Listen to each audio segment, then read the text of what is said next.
जय श्री कृष्णा। मैं संध्या शर्मा श्री महाप्रभु चैतन्य की सुंदर कथा में आप सभी हरि भक्तों का स्वागत करती हूँ। पुष्टि मार्गीय संप्रदाय के प्रवर्तक भगवान श्री वल्लभाचार्य महाप्रभु चैतन्य देव के समकालीन ही थे। ये दोनों महापुरुष जीवन में बहुत अधिक समानता रखते हैं। दोनों ही के भगवान में अन्य भक्त थे। दोनों ही लोक शिक्षक आचार्य थे। दोनों ही भक्ति मार्ग के प्रवर्तक थे। दोनों ही अपने अपने संप्रदायों में भगवान के अवतार माने जाते थे और जाते हैं, और ये दोनों ही महाप्रभु कहलाते थे। दोनों का ही जन्म केवल 6 वर्ष के आगे पीछे हुआ था। वल्लभाचार्य जी महाप्रभु चैतन्य देव से 6 वर्ष पूर्व ही अवतरित हो गए थे। दोनों के ही जीवन में त्याग, वैराग्य और प्रेम पूर्णतः विकसित हुए। दोनों ने अपने प्रचंड प्रेम से, भक्ति रस से पृथ्वी को परिप्लावित कर दिया था। दोनों नम्र थे, दोनों रसिक थे, दोनों गुणग्राही, शांत, अदोषदर्शी और प्रेम के उपासक थे। इन दोनों महापुरुषों का 2 बार परस्पर समागम भी हुआ था।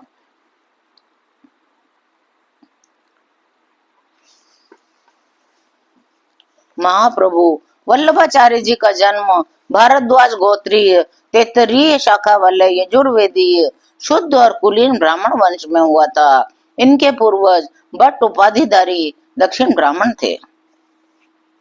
ये लोग आंध्र प्रदेश में व्योम स्तंभ के पर्वत के पास कृष्णा नदी के दक्षिण तट पर रहा करते थे। इनके नगर का नाम काकड़वाड़ या आजकल उसे काकुंभकर भी कहते हैं।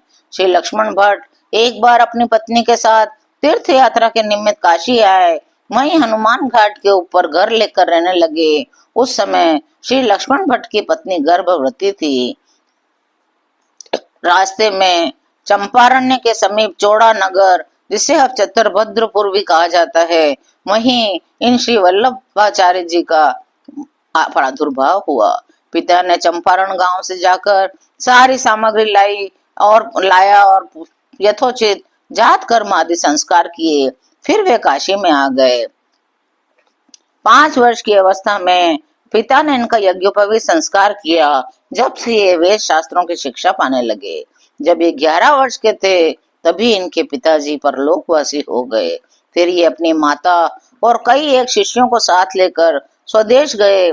छोटी अवस्था में ही ये विद्यानगर की राजसभा में पंडितों से शास्त्रार्थ करने लगे और हर जगह विजय प्राप्त करते हुए इन्हें आचार्य की पदवी दी गई।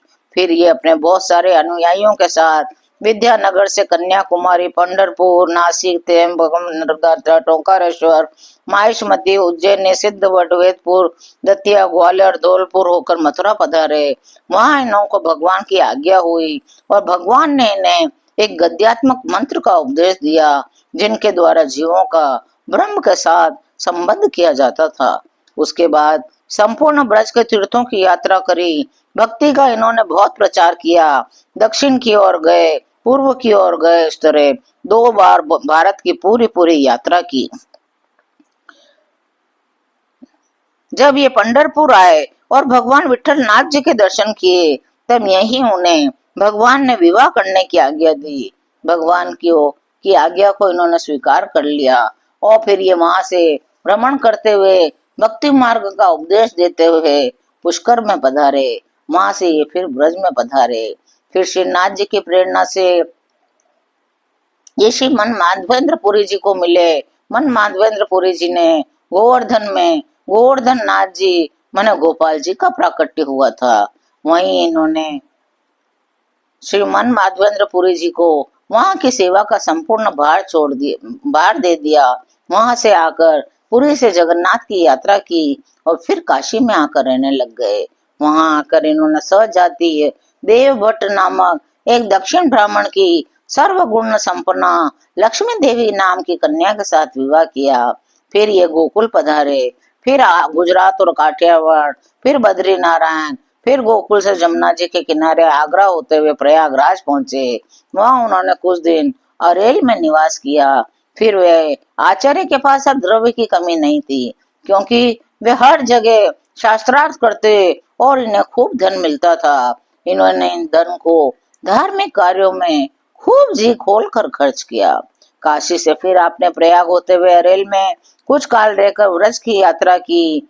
ब्रज में आगरा के समीप गो घाट पर इनकी सूरदास जी से भेंट हुई और वहीं वे इनके शरणापन्न हुए। सूरदास जी को साथ लेकर आप गोवर्धन पधारे और गोवर्धन नाथ जी के लिए एक नए मंदिर की प्रतिष्ठा कराई। बड़े बड़े साधु महात्मा वहां एकत्रित हुए। तब आपने प्रयाग में अपने एक शिष्य पुरुषोत्तम दास को ज्योतिषोम यज्ञ करने की आज्ञा दी, जो बड़े धूमधाम से समाप्त हुआ।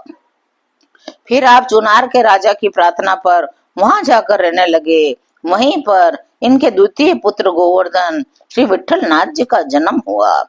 काशी में भागवत की रीति से इन्होंने संन्यास ले लिया, घर बार छोड़ दिया। शिखा सूत्र दंड कमंडल सहित काषाय वस्त्र पहनकर सिर्फ भिक्षा के ऊपर निर्वाह करने लगे। और फिर परम त्याग में जीवन के द्वारा ये अपने शिष्य प्रशिष्य और अपने वंशजों के लिए त्याग का आदर्श बताते हुए संवत 1587 के आषाढ़ मास की शुक्ल तृतीया के दिन आप इस अषाढ़ संसार से विदा होकर वैकुंठवासी बन गए। महाप्रभु वल्लभाचार्य जी की ज्यादातर निवास स्थान गोकुल, अरेल, चुनार और काशी में थे। इन चारों स्थानों में इनकी बैठकें अभी तक बनी हुई है और ये बैठकें महाप्रभु की बैठक के नाम से प्रसिद्ध है। इनके वंश गोकुलिया गोसाई कहे जाते हैं। भारतवर्ष में इसी संप्रदाय के आचार्य सबसे अधिक धनी और वैभवशाली बताए जाते हैं। बड़े बड़े महाजन, धनी, सेठ इस कुल के सेवक तथा शिष्य हैं। आचार्य के द्वितीय पुत्र श्री विठल नाथ जी महाराज को इस संप्रदाय के लोग साक्षात श्री कृष्ण का अवतार मानते हैं। उन्होंने इस संप्रदाय का खूब प्रचार किया। ये बड़े तेजस्वी, कर्मपरायण और धर्म में आस्था रखने वाले थे। इन विठल नाथ जी के 7 पुत्र हुए। गिरधर लाल जी, गोविंद लाल जी, बालकृष्ण जी, गोकुलेश जी, रघुनाथ जी, यदुनाथ जी और घनश्याम लाल जी। ये 7 गद्दियां अभी तक विद्यमान है। अब तो इनके वंशज बहुत बढ़ गए हैं, जो बम्बई, काशी, मथुरा, गोकुल और नाथद्वारा आदि अनेक स्थानों में विद्यमान रहते हैं। आज भी इनके शिष्य सेवक गोस्वामी बालकों को भगवत बुद्धि से मानते और पूजते हैं।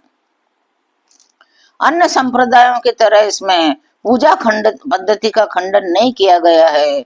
इनमें श्री कृष्ण सेवा को ही प्रधानता दी गई है। ये लोग एक ही बात मानते हैं कि हमारे रक्षक श्री कृष्ण से है, जिनसे हमारा वियोग वर्षों से हो गया है और त्रिविध तापों के वशीभूत होकर हमारा आनंद तिरोहित हो गया है। अब मैं श्री गोपीजन वल्लभ भगवान श्री कृष्ण के निमित्त देह, इंद्रिय, प्राण, अंतकरण के धर्म, स्त्री, ग्रह, पुत्र, कुटुंब, वित्त, आत्मा सबको भगवान श्री कृष्ण को समर्पित करता हूँ।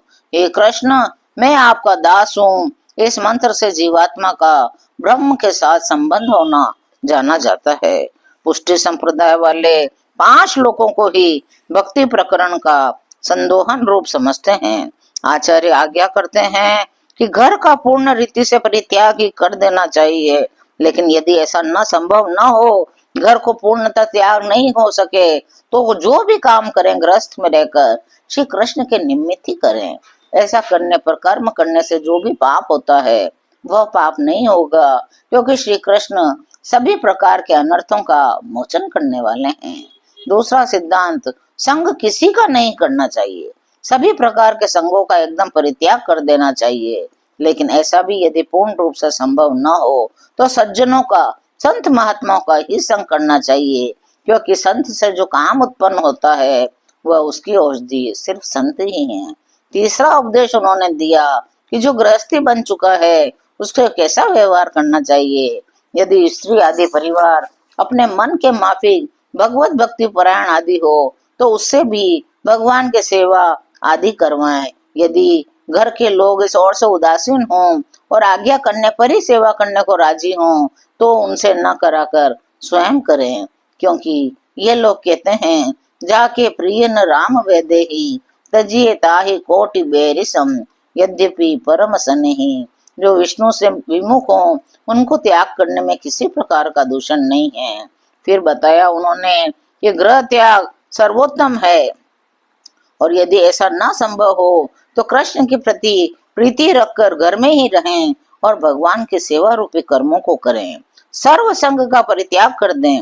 जब असमर्थ हो जाएं तो साधु संग करें।